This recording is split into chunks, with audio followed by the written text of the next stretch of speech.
राधा स्वामी जी। बाणी बाणी संत कबीर साहिब जी। पाया हो तो देले प्यारे, पाए पाए फिर खोना क्या रे। जब अखियन में नींद घनेरी, तकिया और बिछोना क्या रे। आज के सत्संग का विषय है कि क्या हमें पूजा अर्चना करनी चाहिए, क्या हमें मूर्ति पूजा करनी चाहिए और सच्चा प्रेम कैसे पैदा होता है। तो चलिए आज का सत्संग शुरू करते हैं। जब अखियन में नींद घनेरी, तकिया और बिछोना क्या रे। संत कबीरदास जी की यह वाणी है। संत कबीरदास जी यह बात कह रहे हैं कि जब प्रेम पैदा होता है तो फिर क्या पूजा, क्या अर्चना। ये तो उनकी चीज़ें हैं जिनके जीवन में प्रेम नहीं है, तो दिया लगाकर बैठे हैं, आरती कर बैठे हैं, किसी पत्थर की मूर्ति के सामने आरती घुमा रहे हैं। ये तो उनकी बातें हैं जिनके जीवन में प्रेम नहीं है। ये पूजा और ये प्रार्थना सब झूठ हैं, ये औपचारिकताएं हैं, फॉर्मेलिटीज़ हैं। जिसके जीवन में असली प्रेम है वह तो लुटाएगा। वह कोई मंदिर मस्जिद में जाएगा, किसी पत्थर की मूर्त खोजेगा जहां इतनी जिंदा मूर्तियां चलती फिरती हों, जहां चारों तरफ परमात्मा ना मालूम कितने रूपों में द्वार पर दस्तक देता हो। वहां तुम मंदिर और मस्जिद में खोजने जा रहे हो। तुम होश में हो? तुम्हारे पास आंखें हैं कि अंधे हो? तुम कहाँ खोजने जा रहे हो। संत कबीरदास जी ये कहते हैं, इन वृक्षों में जो भी तुम्हारे आसपास दिखते हैं वही परमात्मा है। इन वृक्षों को पानी दे दिया तो प्रार्थना हुई। इन लोगों को जो भी आपके आसपास हैं इनसे दो प्रेम के शब्द कहे तो प्रार्थना हुई। इसीलिए संत कबीर जी कहते हैं, जब अखियन में नींद घनेरी, तकिया और बिछोना क्या रे। जब नींद गहरी होती है तो फिर कौन फिक्र करता है कि राजमहल हो सोने के लिए और बड़ी शानदार मसहरी हो, बड़ा शानदार बिस्तर हो, मखमली गद्दे हों, तकिए हों, तब सोएंगे। जिसको गहरी नींद आती है वह पत्थर पर सिर रखकर भी सो जाता है तो भी नींद आ जाती है। और जिसको नींद ही नहीं आती वह सब आयोजन कर ले, महल बना ले, सुंदर तकिए बना ले, गद्दे बना ले, और नींद नहीं आती तो नहीं आएगी। गद्दे तकिए कहीं नींद पैदा करते हैं? भूख है तो रूखी सूखी रोटी अमृत हो जाती है, और भूख नहीं है तो तुम कितने ही थाल सजाओ, सोने के थाल, हीरे जवाहरात जड़े थाल, और कितने ही स्वादिष्ट भोजन बनाओ, मगर भूख नहीं है तो क्या करोगे। प्रेम हो बस काफ़ी है। फिर ये पूजा अर्चना, नमाज, मंदिर मस्जिद, गिरजे गुरुद्वारे, इनकी बहुत चिंता नहीं करनी पड़ती। ये तो आयोजन है, ये तो तकिया बिस्तर जैसे आयोजन है। नींद तो आती नहीं और चले मंदिर, प्रेम तो जगह नहीं, चले मस्जिद, तो वहाँ कवायद करके आ जाओगे और क्या होगा। कवायद घर में ही कर ले सकते थे, इतने दूर जाने की ज़रूरत ना थी। जब अखियन में नींद घनेरी, तकिया और बिछोना क्या रे। ये कह रहे हैं संत कबीर कि जहाँ प्रेम है वहाँ विधि विधान की कोई ज़रूरत नहीं है। असली चीज़ हो गई, फिर विधि विधान क्या। इसलिए संत कबीर कहते हैं कि मेरा तो उठना बैठना ही परिक्रमा है।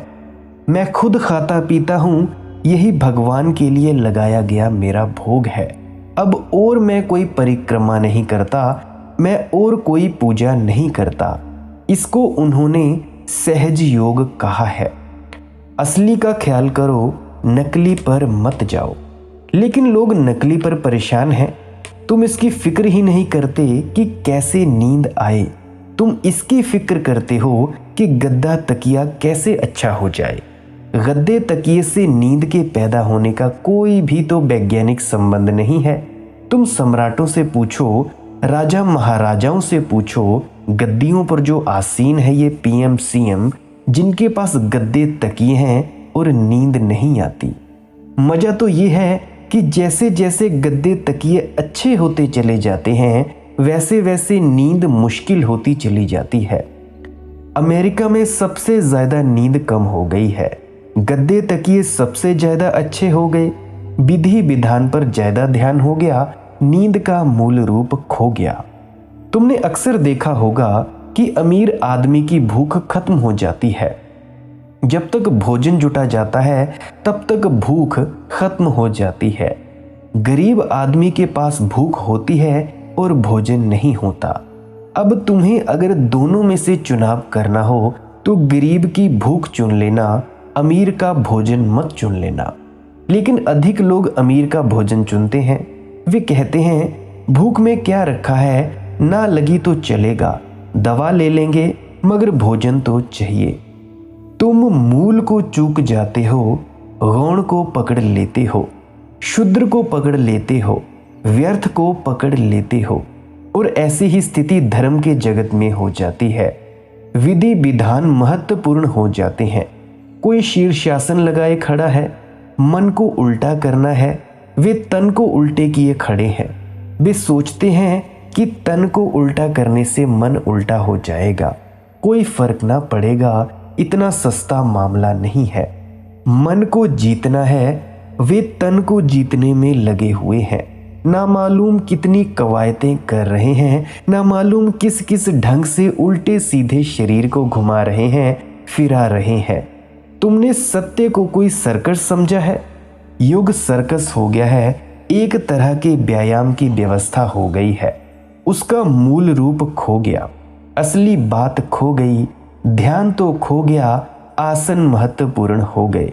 शूद्र पर आदमी की पकड़ ऐसी है कि जहां भी उसे मौका मिल जाए वह तत्क्षण शूद्र को पकड़ लेता है। तकिया और बिछोना क्यारे, जब अखियन में नींद घनेरी, कहे कबीर प्रेमी का मार्ग, सिर देना तो रोना क्यारे।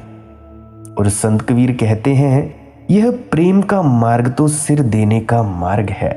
सिर यानी असली सिर नहीं, अहंकार देने से मतलब है। इस पर शिकायत मत लाना, यहां शिकायत लाए तो तुम समझे ही नहीं बात। यह तो अपने को खोने का ही मार्ग है, यहां तो मिटना ही है, यहां तो सूली चढ़ना है। रोना मत फिर कि अब यह खो गया वह खो गया। मेरे पास लोग आते हैं कॉल्स पर, वे कहते हैं कि हम प्रार्थना भी करते हैं, पूजा भी करते हैं, ईमानदारी से भी करते हैं, वहाँ पे रहते हैं घर में, फिर भी गरीब हैं और बेईमान अमीर होते चले जा रहे हैं। तो ना तो इन्होंने पूजा की कभी, ना इन्होंने प्रार्थना की कभी, और ना ये जानते कि ईमानदारी का स्वाद क्या है। ये तो डरे हुए लोग हैं। ये डरते हैं कि बेईमानी की तो कहीं फंस ना जाएं। बस इतना कारण है ईमानदार होने का।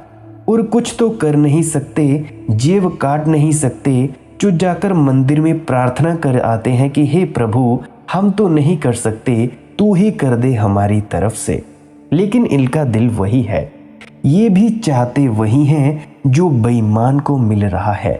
बेईमानी नहीं कर पाते हैं क्योंकि हिम्मत नहीं है, बिना बेईमानी किए भी। लेकिन मांग वही है, यह कोई प्रेम का मार्ग ना हुआ। प्रेम के मार्ग पर चलने वाला तो कहता है तू मुझे मिटाए तो मैं खुश हूँ, तेरी इस अदा में भी मैं राजी हूँ, तेरा जरूर कुछ राज होगा, तू मुझे मिटाता है तो तेरा राज होगा। एक सूफी फकीर रोज परमात्मा को धन्यवाद देता था कि मेरी ज़रूरतों का तुम बड़ा ख्याल रखते हो, जब जो ज़रूरत होती है तब पूरा कर देते हो। उसके शिष्य उससे बड़े परेशान हो गए थे क्योंकि कई बार वे देखते थे ये बिल्कुल झूठी बात है। 3 दिन तक एक बार भोजन न मिला और किसी गांव में लोगों ने ठहरने न दिया, पानी तक की मुश्किल आ गई, रेगिस्तानों में पड़े रहना पड़ा। और जब तीसरे दिन फिर फकीर ने सांझ अपनी प्रार्थना की और हाथ आकाश की तरफ उठाए और कहा, हे प्रभु तू भी अद्भुत है, मेरी ज़रूरत जो जब जैसी हो तू सदा पूरी कर देता है। तब एक शिष्य से रहा न गया, उसने कहा कि सुनो जी, बहुत हो गया सुनते सुनते, ये आप क्या कह रहे हो? 3 दिन से भूखे मर रहे हैं, पानी तक नहीं मिला, गांव में कोई शरण देता नहीं, और अभी भी तुम कहे चले जा रहे हो कि हे प्रभु, जो मेरी ज़रूरत हो वह तू सदा पूरी कर देता है। उस फकीर ने कहा कि हाँ, अभी भी कहे जा रहा हूँ, क्योंकि 3 दिन से यही मेरी ज़रूरत थी कि मुझे रोटी ना मिले, पानी ना मिले और मुझे मरुस्थल में तड़पना पड़े। 3 दिन से यही मेरी ज़रूरत थी। तुमसे मैंने ये कब कहा कि वह मेरी ज़रूरतें पूरी कर देता है? मैंने ये कहा कि जो भी मेरी ज़रूरतें होती हैं वह पूरी कर देता है। गौर से सुनना फिर से ये लाइन, ये आपके जीवन को तब्दील कर सकती है। उसने कहा कि मैंने ये कहा कि जो भी मेरी ज़रूरतें होती हैं वह पूरी कर देता है। मैं भी नहीं जानता मेरी ज़रूरतें, वह मुझसे ज़्यादा बेहतर जानता है। इसीलिए मैं उससे कभी प्रार्थना नहीं करता कि तू ऐसा कर दे, वैसा कर दे। वह तो अपनी बुद्धिमानी उसके ऊपर रखनी होगी। मैं उससे इतना ही कहता हूँ, तू जैसा करता है वैसा ही करता जा, मेरी मत सुनना। कभी कमज़ोरी के लक्षण में अगर मैं प्रार्थना करूँ तो दुत्कार देना, तुझे जो करना हो वही करना। कहे कबीर प्रेम का मार्ग, सिर देना तो रोना क्या रे। ये प्रेम ही तो माबूद सब खुदाओं का, यही तो देवता है सारे देवताओं का। इसी के दम से रवा कारवाने हस्ती है, यही है आखिरी मकसद है सब दुआओं का। इसी को ढूंढती फिरती है दिल की हर धड़कन। ना कर भरोसा कोई अकल पर जहानत पर, नमाजों तकवाओ कुर्बानियों अवादत पर। कमाले हुस्न जवानियों जोरे बाजू पर, भरोसा करना है तुझको तो मोहब्बत कर उस पर। न भूल कुशो पनाहे जहाने मोहब्बत है। जो तुझको सच्ची मोहब्बत है अपने प्यारे से, लगाओ जो है तुझे शोला रुख दुलारे से। तो दे अनाओ खुदी की तू पाक आहुति, मिला दे आज शरारे को तू शरारे से। जमाले यार के शोलों को फिर लपकने दे। ये प्रेम ही तो माबूद सब खुदाओं का, प्रेम सारे परमात्माओं का परमात्मा है। यही तो इष्ट देवता है सब देवताओं का। ये जिंदगी का जो कारवां चल रहा है, इसके भीतर प्रेम का ही सिलसिला है। प्रेम से ही बंधी है ये पूरी जगती, यह पृथ्वी, ये चांद तारे, ये सूरज, ये आकाश। सारी प्रार्थनाओं का मकसद क्या है, इसे समझो। एक मकसद है कि प्रेम उत्पन्न हो जाए। इसी को ढूंढती फिरती है दिल की हर धड़कन। और तुम ढूंढ क्या रहे हो? दिल की धड़कन धड़कन इसी को ढूंढ रही है। ना कर भरोसा कोई अक्ल पर जहानत पर, बुद्धि पर बहुत भरोसा मत करना, क्योंकि बुद्धि प्रेम की दुश्मन है। हृदय पर भरोसा करना, सिर पर नहीं। सिर खोने को तैयार रहना। संत कबीर ने कहा है, जो अपना सिर काटने को तैयार है वह मेरे साथ चले। घर जो बारह अपना, चले हमारे संग। और ना भरोसा कर पूजा पाठ विधि विधानों पर, उपवास व्रत त्यागों पर, क्योंकि वे भी सब बुद्धि की खोजी हुई तरकीबें हैं। विधि विधान सब बुद्धि ने खोजे हैं, परंतु हृदय तो एक ही विधि जानता है, एक ही विधान जानता है। हृदय का तो एक ही शास्त्र है, प्रेम। इन दो शब्दों में सब आ गया। ढाई आखर प्रेम का, पढ़े सो पंडित होए। नमाजों तकवानों कुर्बानियों अबादत पर, ना कर भरोसा कोई अक्ल पर जहानत पर। कमाले हुस्न जवानियों जोरे बाजू पर। और शक्ति पर भी भरोसा मत करो, संकल्प पर भी भरोसा मत करो। भरोसा करना है तुझको तो कर मोहब्बत पर, समर्पण पर, प्रेम पर। याद रखो, इस सारे अस्तित्व का आधार सिर्फ प्रेम है, सिर्फ प्रेम और कुछ भी नहीं। इस रोशनी से भरे स्रोत से अगर तेरा प्रेम है तो एक ही प्रार्थना कर। तो दे अनाओ खुदी की तू पाक आहुति, तो अपने अहंकार को समर्पित कर दे उस प्रकाश के स्रोत में। उस महाज्योति में अपनी छोटी ज्योति को मिला दे और फिर परमात्मा की ज्योति जलने दे और तू भी जल उस ज्योति में। खोना पड़ेगा स्वयं को, मिटाना पड़ेगा, शून्य होना पड़ेगा, वही अर्थ है गरीबी का। कहे कबीर प्रेम का मार्ग, सिर देना तो रोना क्या रे। सती को कौन सिखवाता है संग स्वानी के तन जारना जी। प्रेम को कौन सिखवाता है त्याग माही भोग का पावन जी। अब तुम पूछोगे ये प्रेम कहाँ से लाएं, कहाँ खोजें, किन कंदराओं में जाएं, किन पहाड़ों में, किन गुफाओं में ये प्रेम कहाँ से लाएं। संत कबीर कहते हैं सती को कौन सिखवावत है संग स्वामी के तन जारन जी। सखी जब जल जाती है अपने पति के साथ, उसे किसने सिखाया, किस विश्वविद्यालय में उसने शिक्षा ली। संत कबीर ये कह रहे हैं कि प्रेम को तुम लेकर ही आए हो, वह तुम्हारा स्वभाव है, उसे कहीं खोजने नहीं जाना है, अपने ही भीतर झांको और पालो। प्रेम के साथ ही हम पैदा हुए हैं, प्रेम हमारी प्रकृति है। सभी बच्चे प्रेम पूर्ण होते हैं, फिर धीरे धीरे प्रेम खोता जाता है। संसार की तरकीबें सीख लेते हैं, बेईमानियां सीख लेते हैं, संसार के धोखे सीख लेते हैं, संसार की जबरदस्तियां उनके ऊपर लाद दी जाती हैं। झूठा पाखंड सीख लेते हैं बच्चे। किसी बच्चे को कभी भूलकर मत कहना कि मैं तुम्हारी माँ हूँ, मुझे प्रेम करो, कि मैं तुम्हारा पिता हूँ, कि मैं तुम्हारा पिता हूँ। किसी को कभी इस तरह के वचन मत कहना, क्योंकि इनका मतलब ये होता है कि तुम प्रेम ऊपर से थोप रहे हो। मैं तुम्हारी माँ हूँ, मुझे प्रेम करो, इसका क्या मतलब हुआ? इसका मतलब ये हुआ कि बच्चे को प्रेम का कर्तव्य निभाना है। तो बच्चे की जो प्रेम की सहज क्षमता थी वह तो दब गई, एक आदेश हो गया। माँ है तो करना ही पड़ेगा, प्रेम करना ही पड़ेगा। तो झूठा होगा, औपचारिक होगा, फॉर्मेलिटी होगा। पिता है तो प्रेम करना ही पड़ेगा, यह नियम है, नियम से नहीं जिंदगी चलती। मैंने सुना है एक व्यक्ति ने शादी की तो एक झंझटी स्त्री मिल गई, उसका नाम था मुल्ला नसरुद्दीन। उसने मुल्ला को सब तरह से कब्जे में ले लिया। सोचा तो था कि पति बनने जा रहे हैं, सोचे तो थे मन में कि पति यानी परमात्मा हो गए गुलाम, और बुरे गुलाम हो गए। मैं छोटी छोटी बात में आज्ञा देती, ऐसा करना, ऐसा नहीं करना, यह नहीं कहना। यह भी बात देती, कहाँ जाना कहाँ नहीं जाना यह भी बता देती। एक दिन तो मस्जिद में मौलवी ने पूछा, जो लोग स्वर्ग जाना चाहते हैं हाथ ऊपर उठा दें। सबने हाथ उठा दिया, मुल्ला ही बैठा रहा।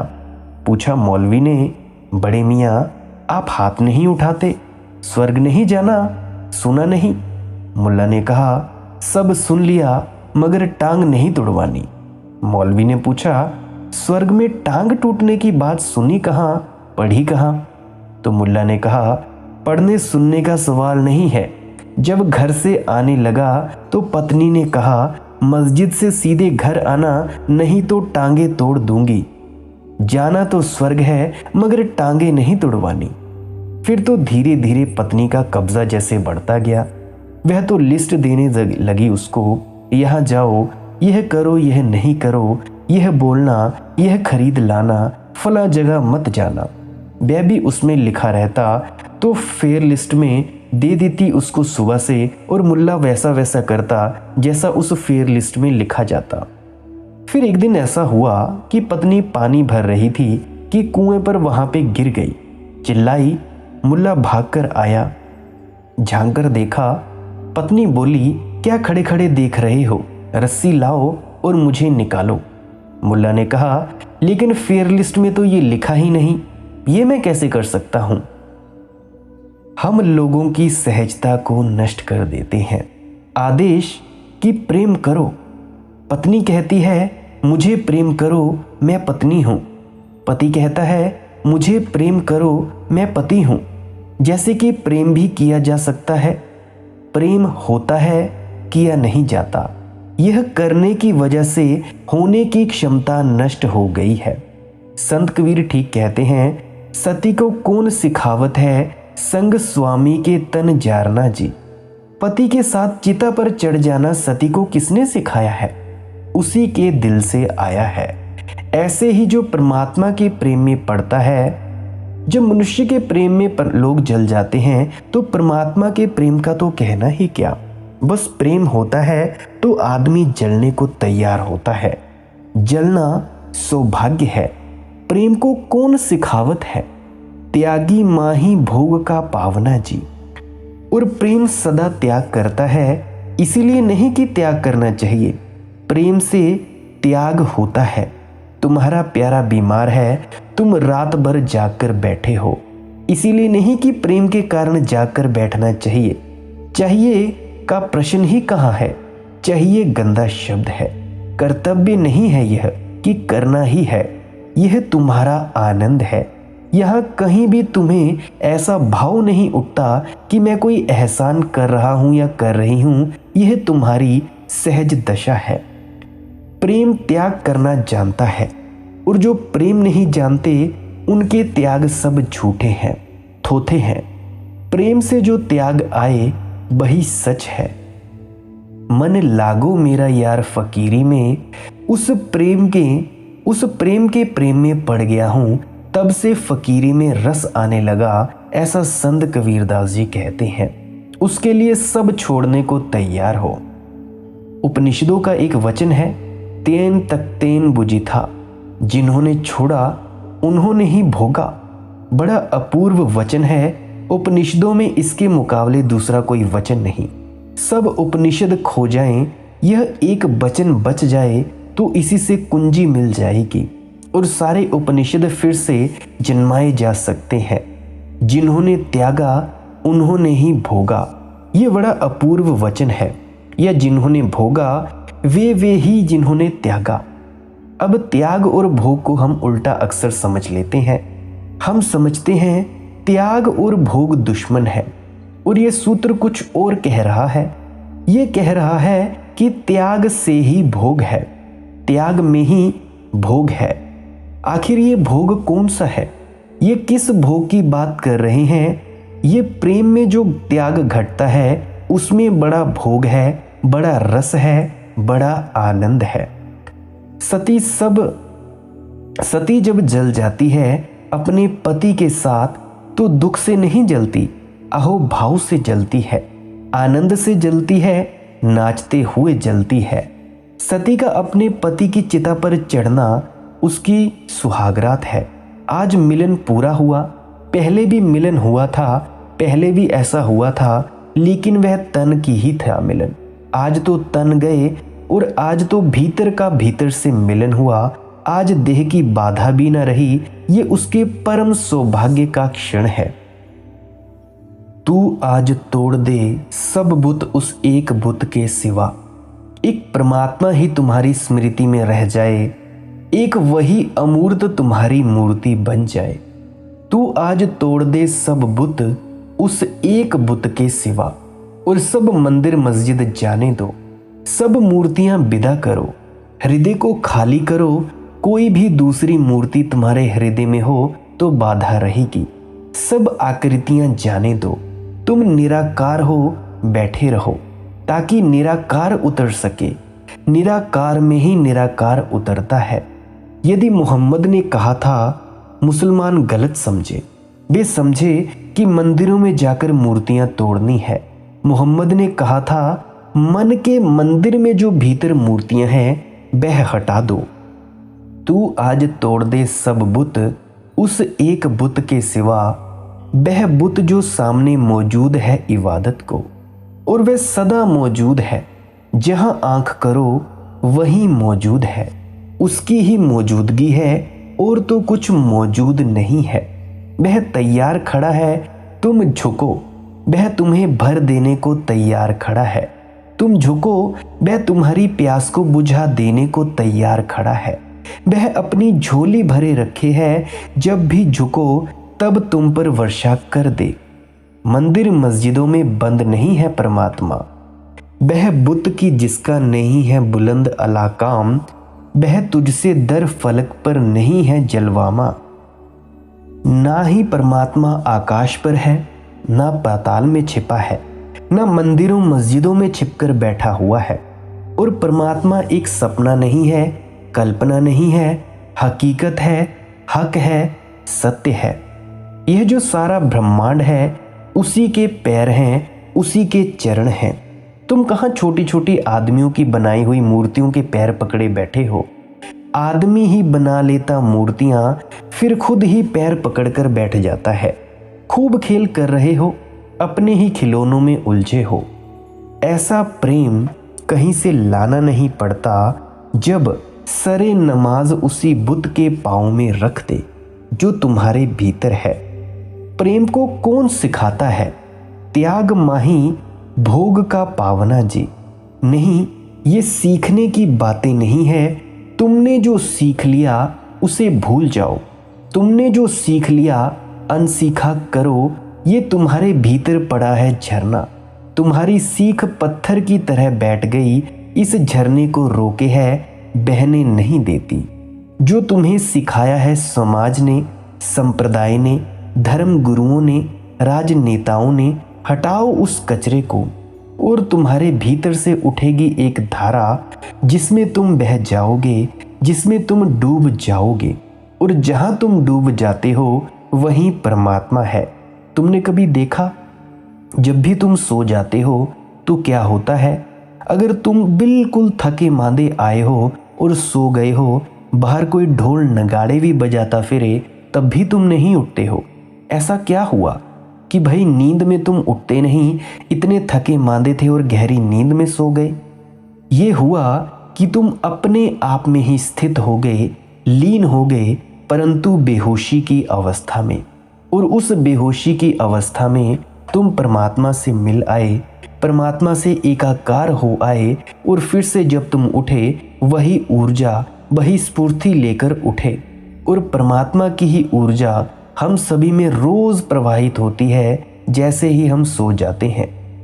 एक औसतन एक जो हेल्दी व्यक्ति होता है, जो एक स्वस्थ व्यक्ति होता है, वो अपनी 7-8 घंटे की नींद में 10 मिनट करीब एक ऐसी स्थिति में होता है जब ना तो सपना होता है और ना ही कोई शोर शराबा होता है और ना ही वह जगह होता है। वह ऐसी सुप्त अवस्था में होता है, सुषुप्ति अवस्था में होता है, जहाँ कोई भी हलचल नहीं होती। और उसी अवस्था में गहराई में उतरता है और परमात्मा से अपने ही निज स्वरूप से मिल जाता है। और उसी स्वरूप से ऊर्जा मिलती है। और जब वह वापस उठता है तो उसी ऊर्जा से वह दिन में 22-23 घंटे काम करता है। कई लोग तो 12-12, 14-14 घंटे काम करके भी रात को भी काम करते हैं। मैं उनके लिए 22-23 घंटे बोल रहा हूँ। तो उसी के माध्यम से जब तक आप सोते नहीं और आप सुबह से लेकर काम करते हो और शाम को थक जाते हो, वह थक जाना ऐसा है कि आपकी जो ऊर्जा है वो ख़त्म हो जाती है। और जैसे ही आप सो जाते हो वैसे ही आप रिचार्ज हो जाते हो।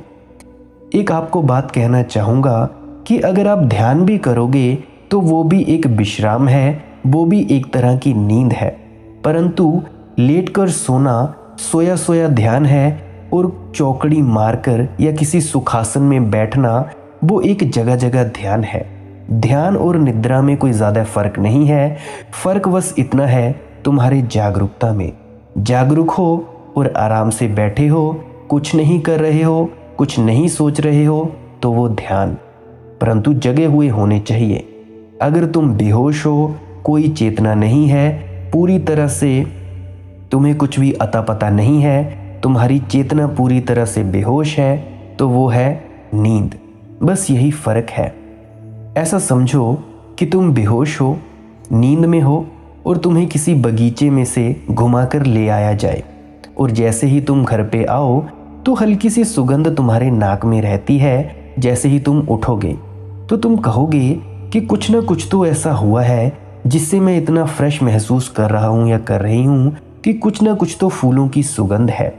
और एक बारी को अगर आपको जिंदा, माफ़ करना, अगर आपको खुली आंखों से उसी बगीचे में फहराया जाए तो आप पहचान जाओगे कि इसी बगीचे की मदद से जो मुझे इतनी स्फूर्ति पैदा हुई थी, मुझे इतनी खुशबू पैदा हुई थी, तो आप जान जाओगे कि भाई हाँ, ये तो वही था।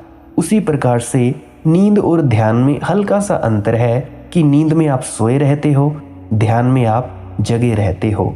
समाधि में आप पूर्ण विश्राम में होते हो, परंतु आपकी चेतना जागृत होती है। गुरु प्यारी साध संगत जी, इसीलिए हम सभी को भजन सिमरन करना चाहिए, निरंतर वक्त देना चाहिए। अगर आपको ये वीडियो पसंद आई हो तो इस वीडियो को शेयर ज़रूर कर देना, मेरी आपसे विनम्र प्रार्थना है। अगर आपको ये वीडियो पसंद आई हो तो कमेंट सेक्शन में राधा स्वामी ज़रूर लिख देना और सब्सक्राइब करना इस चैनल को मत भूलना। अगर आप डेली ऐसे ही सत्संग सुनना पसंद करते हैं तो फिर से विनती करता हूँ, शेयर ज़रूर कर दिया करें इस वीडियोस को, ताकि औरों को भी फ़ायदा मिल सके, लाभ मिल सके इन वीडियोस से। आप टेलीग्राम पे भी फॉलो कर सकते हैं, इंस्टाग्राम पे भी और फेसबुक पेज पे भी फॉलो कर सकते हैं मुझे, मालिक की मौज सत्संग। टेलीग्राम और इंस्टाग्राम पे मैं नई नई अपडेट्स देता जाता हूँ, जो अपडेट्स मैं यूट्यूब पर नहीं दे पाता हूँ। मुझे आशा है आप वहाँ पे भी जाएंगे और फॉलो करेंगे और नई नई अपडेट्स को भी जानने में आपको मदद मिलेगी। अंत में आपने इतना वक्त दिया, इसके लिए बहुत बहुत धन्यवाद। आपके भीतर बैठे परमात्मा को नमस्कार करता हूँ, मेरा प्रणाम स्वीकार करें। राधा स्वामी जी।